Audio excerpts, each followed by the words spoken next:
o personagem é uma fenda aberta em você mesmo. Ao longo do tempo, as várias fendas formam uma renda.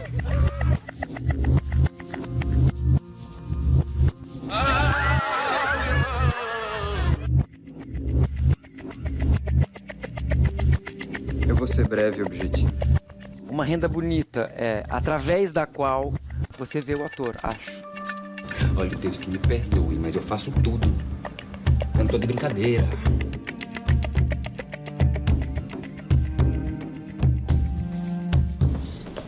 E com você, mãe, dançar sob a luz que cega. Qual é o desafio, né, para um ator como você, que parece não ter limite?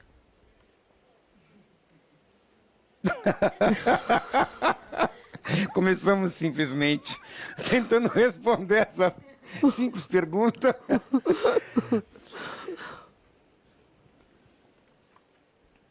Eu nasci em estado de vertigem. Desde o meu nascimento, a vida se propôs vertiginosa. Esse fora da curva faz parte de mim desde sempre. O que talvez para algumas pessoas pareça estranho ou perigoso ou arriscado, para mim é cotidiano. Essas derrapagens pelas quais os personagens, ou pelo menos os grandes personagens, passam, me pareceram evidentes desde cedo. Me lembro desde criança de ficar muito atento à quase queda de tudo, no mundo dos adultos, principalmente. Eu acho que desde cedo eu passei, lá vou eu falar que nem um louco, tá? Tô aqui para isso. Ok, como um louco mesmo.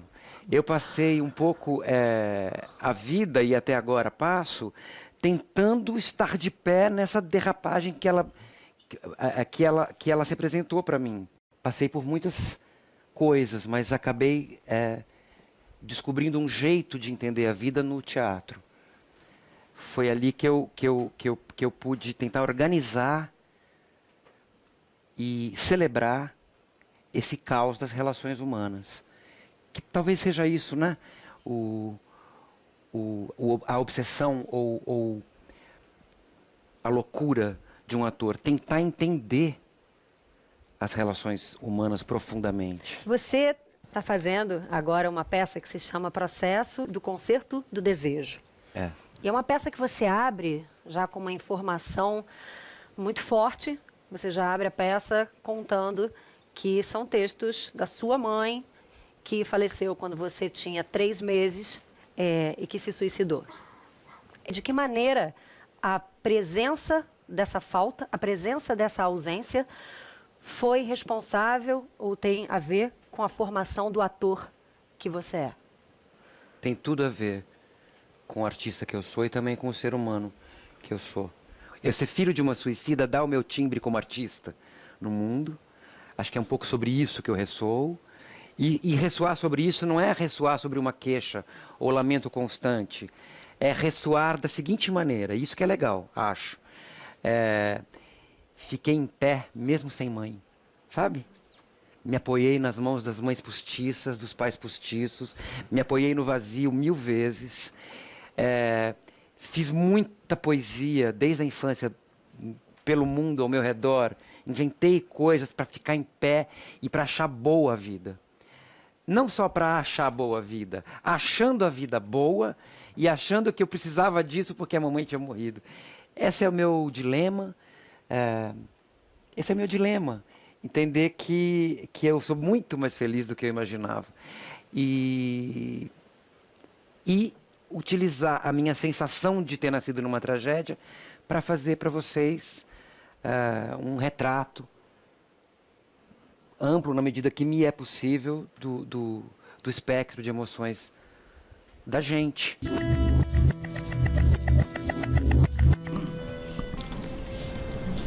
Isso é para uma flor que o vento desmanchou. Para uma estrela que ficou atrás da nuvem. Para uma lágrima que teve vergonha de correr. Por uma criança que caiu, mas não foi consolada. É através da profissão de ator que você tenta organizar esse caos, né? É. E você abre falando disso, que você tem muita facilidade com esse caos, com esse lugar da derrapada, da vertigem. Então, acho que a gente pode trazer aqui para o ofício o desafio da organização. Eu acho né? que é. O desafio, por que estou colocando isso? Porque você disse numa entrevista que o trabalho do ator não é feito só de emoções. Não. Que existe uma partitura que tenta reunir tudo e tornar aquilo possível. Então, eu quero saber o que você precisa para criar partitura. Técnica, pensamento, cultura. Não sei se foi por desejo próprio ou porque a vida me deu essa chance. Desde muito cedo eu entrei em contato com literatura, com música, com ópera. Meu avô cantava ópera para mim. Meu pai toca super bem violão, foi um dos fundadores da Traditional Jazz Band. Então eu manjei de música muito cedo. Isso tudo organiza meu caos. Quando eu falo meu caos e a minha vertigem e a minha derrapagem, é claro que eu tô dando um jeito de me apresentar de um jeito carismático e seduzir vocês, dizendo, nossa, esse cara, ele vive na vertigem, né? Que pessoa sofrida, que interessante.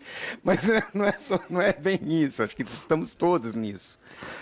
Eu estou também, talvez, especialmente, e talvez eu goste de estar especialmente em vertigem, e por isso também o ofício de ator.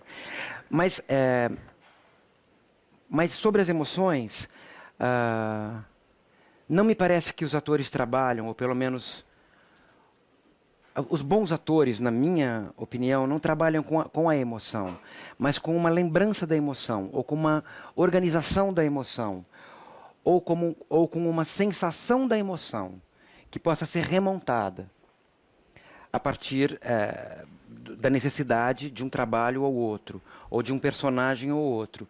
E para conseguir organizar isso, é preciso técnica. Não necessariamente técnica de ator, mas cultura. Se você teve uma possibilidade de ver os sentimentos, as vertigens simbolizadas de muitas formas, fica mais fácil para você criar essa estrutura, essa partitura, para a trajetória de um personagem de cinema ou de teatro. Ou seja lá que tipo de personagem. Quando você recebe essas pessoas que você vai dar vida, como é que você se aproxima delas? É o seguinte, eu não conseguiria fazer nada que não fosse em primeira pessoa. Ao mesmo tempo, como a gente já falou um pouco aqui de técnica e cultura e tudo e estudo, não sou um possuído, não sou um repossuído. Então, sim, essas vertigens que cada personagem propõe são escolhas minhas. É como se o personagem fosse a tripa de uma linguiça e eu fosse a carne moída. Então, a tripa me chega com um certo tamanho e um certo formato, mas a linguiça eu tenho que encher com a minha carne. Como? Talvez pelo fato de eu, de verdade, desde o início, não ter sabido muito como eu deveria me portar socialmente. Então, eu fui, a cada ocasião da minha vida, tentando me portar da melhor maneira possível para aquela ocasião. Estou falando de uma patologia. E os personagens são incrivelmente parecidos com esse meu fazer anterior a ser ator. Então, como seria ser esse cara, se fosse eu? Então, para se chegar a isso, é preciso um trabalho racional e depois esse trabalho racional faz a partitura, faz as decisões, quer dizer, eu tomo consciência do tipo de linguiça que está na minha mão e depois eu preciso preencher ela com a minha carne, com a minha verdade. O que não significa que eu esteja emocionado ou possuído na hora, mas que eu consigo utilizar aquele espaço para viver naquele espaço. É bonito isso, porque é isso mesmo, você precisa de técnica para você poder pirar. E por causa da técnica você não pira totalmente, e como existe uma técnica e uma partitura, você vai ter que marionetar o boneco. Você não vai poder soltar ele simplesmente. Ele tem que, daqui a 3 minutos, levantar a mão direita e fazer assim. Por mais que você esteja aos prantos, bebendo o sangue do seu filho. Isso é técnico, você vai ter que estar ligado. Não adianta nada você fazer uma super cena fora da luz, né? Aquele ator possuído, né, que faz a cena mais linda do mundo fora da luz. Porque eu estava tão louco que eu não vi a luz. Não, então não deu. A experiência com o teatro da Vertigem, justamente, e especificamente com a peça O Livro de Jó, o Matheus fazia o Jó ensanguentado num hospital desativado. Eram cenas muito fortes. Era difícil até do público suportar o espetáculo. A gente chegou no arrepio que a tragédia deve causar, eu acho, no Livro de Jó, coisa que é difícil de se fazer. Foi muito trabalhada, muito trabalhada, muito trabalhada. E aí, um pouquinho do processo. Você me dá um minutinho? Várias coisas. Primeira coisa era eu entender que a gente morre. Eu era muito jovem para entender que eu ia morrer. Eu não sabia como, a não ser imaginando as mortes das pessoas todas e tentando introjetar aquilo em mim. Mas num certo momento eu entendi. Eu achei que eu tinha que ir numa aula de dissecação de cadáveres na USP para ver um morto sendo aberto. Eu falei, se eu olhar um morto sendo aberto, eu vou entender que a gente morre. Naquele dia eu falei, por que eu estou fazendo isso? Não há necessidade nenhuma de fazer isso. Mas, enfim, eu já estava ali. E aí um cara que estava me guiando lá falou assim, você quer ver uma coisa louca? Eu falei, eu já estou vendo só coisa louca desde a hora que eu cheguei aqui. Você tem uma coisa mais louca que essa, eu quero, já que eu estou aqui, eu quero. E aí ele me levou num tanque azulejado, que ele abriu e era um tanque de fígados. E no meio dos fígados, um bebê, um feto. E quando eu olhei aquilo, eu achei o Jó. Eu achei o Jó, no meio daqueles órgãos todos, o neném era o Jó. A partir daí eu já comecei a ensaiar pelado e banhado de sangue, como aquele feto. A minha roupa era o sangue. E muito butô, para ir criando essa zona de dor interior também, mas como um balé, não para não ter que toda noite introjetar essa dor de verdade.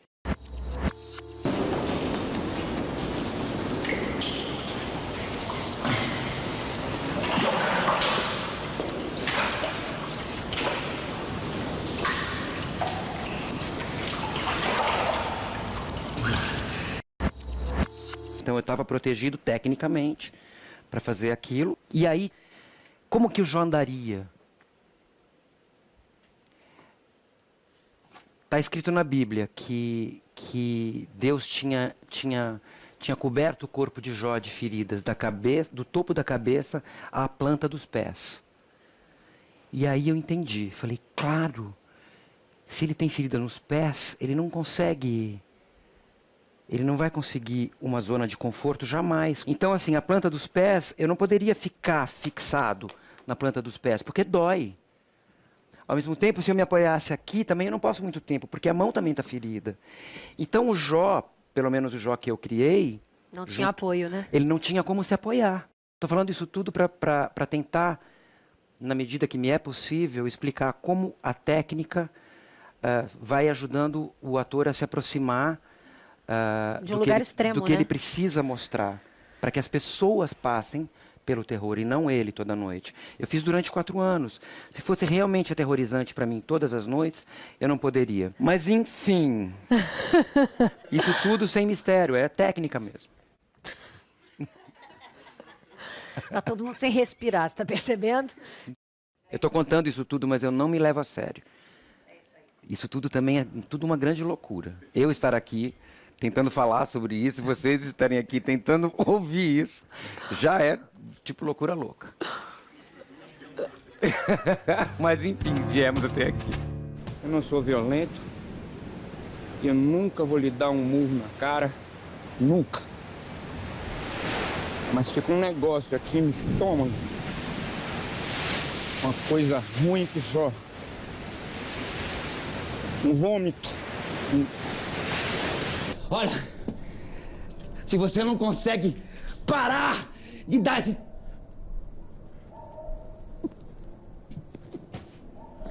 Paciência! Agora, eu não sou o Jó da Bíblia pra ficar aguentando mulher lazarenta, não.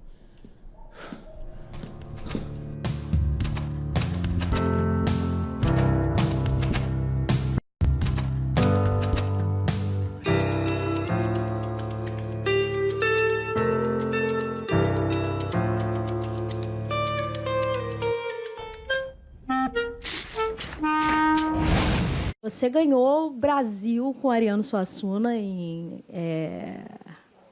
O Alto da Compadecida, com João Grilo. E a minha pergunta é justamente sobre o processo, sobre a construção desse personagem e aproveitar para falar sobre as técnicas de comédia, enfim, e sobre o seu processo nesse gênero. Então, vamos lá. Eu acho que para a gente falar da comédia, a gente vai ter que falar um pouco do palhaço. E o palhaço é uma intuição do terror de cada um, né? Sempre que você vai construir o palhaço, pelo menos nos cursos, nas aulas que as pessoas dão sobre clown, sobre palhaço, você procura os seus defeitos íntimos. E tenta deixar eles claros, né? E não à toa, os personagens cômicos, eles parecem inferiores. Eles são personagens para você rir daquilo que você não quer para você mesmo, mas que talvez você seja. Por que o maior palhaço do Brasil é o Grande Otelo? É uma análise importante da gente fazer. O que tem o Grande Otelo de tão engraçado? Ele é quase anão. A gente não quer ser anão, né? Ele é negro, num período em que o Brasil não gostaria de ser negro. Ele é feio, e as pessoas querem ser lindas. Tudo isso é o Grande Otelo. Ele é bêbado, as pessoas gostariam de ser sóbrias. Mas ele é uma reunião de coisas que fazem dele uma ousadia da possibilidade de ser humano. Você ri do Grande Otelo um pouco por pena do Grande Otelo. E depois você se apaixona por ele porque ele é como você. Tá gostoso o coração, tá? Você não fala, menino? Ai, que preguiça.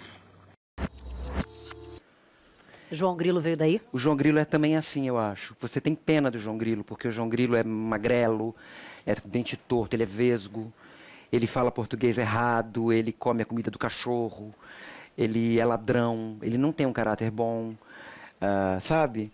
Mas ele é tão parecido com você, em tudo que você tem de errado. E a coisa de eu ter ficado vesgo me ajudava, porque eu estava sempre meio perdido. Eu estava sempre meio desequilibrado, assim. Isso foi uma decisão mental que eu fiz, junto com o Guel conversando, pensando, cara, ele tem que parecer muito improvável. Ele não pode parecer tão forte quanto ele é no fundo, tão inteligente quanto ele é no fundo. Ele tem que parecer absurdo. Essa percepção eu tive no Jequitinhonha, fazendo um filme, e as crianças começaram a conviver com a equipe do filme. E tinha um menino que ele tinha tido paralisia infantil, então ele tinha as perninhas bem magrinhas assim, e ele era bem vesgo. E as meninas vinham trazer os cadernos delas para a gente olhar, as poesias, os desenhos, não sei o quê. E esse menino, quando trouxe o dele, me surpreendeu, porque o dele era o mais legal. Ele era o mais alfabetizado, o que desenhava melhor e tudo, e isso me deu. Eu falei, nossa, e ele é o cara de quem todo mundo ri, ele é o torto. Ele é o torto do Jequitinhonha e é ele que é o único cara que está realmente sabendo ler, sabendo escrever, tinha subjetividade nos escritinhos dele. Era uma graça o menino. Então essa ideia eu contei para o Guel e a gente decidiu fazer o João Grilo um pouco baseado nessa minha lembrança desse menininho do Jequitinhonha, sabe? E então a vesguice dava uma vertigem que desequilibrava o meu corpo como um todo. E tinha também, aí de novo, tudo questões técnicas.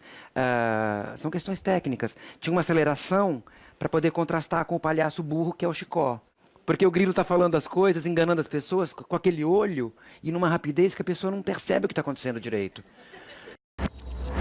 Vamos fazer essas contas. Chicó trabalha por 2, ganha 5 tostões, que é o preço de 1. Eu vou dar conta de tudo sozinho, é? Claro que não, né, Chicó? Mas da metade você dá conta, não dá? É, da metade vai lá. Está arranjado? Chicó trabalha por 2, ganha o preço de 1 e dá conta da metade do serviço. Eu trabalho por mais 2, ganho o preço de outro e dou conta da outra metade. Nada disso. Eu falei 2 pelo preço de 1. Mas o senhor está ganhando 4 pelo preço de 2, o que vem a dar no mesmo, patrão. E é? Não sabe fazer conta. Isso tudo que a gente está falando, claro que tem a ver com processos específicos de montagens, filmes, personagens, mas também é algo que vai se acumulando no ator. Eu encontrei no teatro, nos personagens, um jeito de ir ressignificando, dando sentido, entendendo, pesquisando e vivendo. Eu gosto mais de viver em cena do que de viver fora de cena. Hoje em dia até estou gostando mais ou menos igual das duas coisas. Mas eu acho em cena uma delícia, com essa coisa mais ou menos organizada que eu falei, né? com a vertigem já levemente preparada, a derrapagem calculada.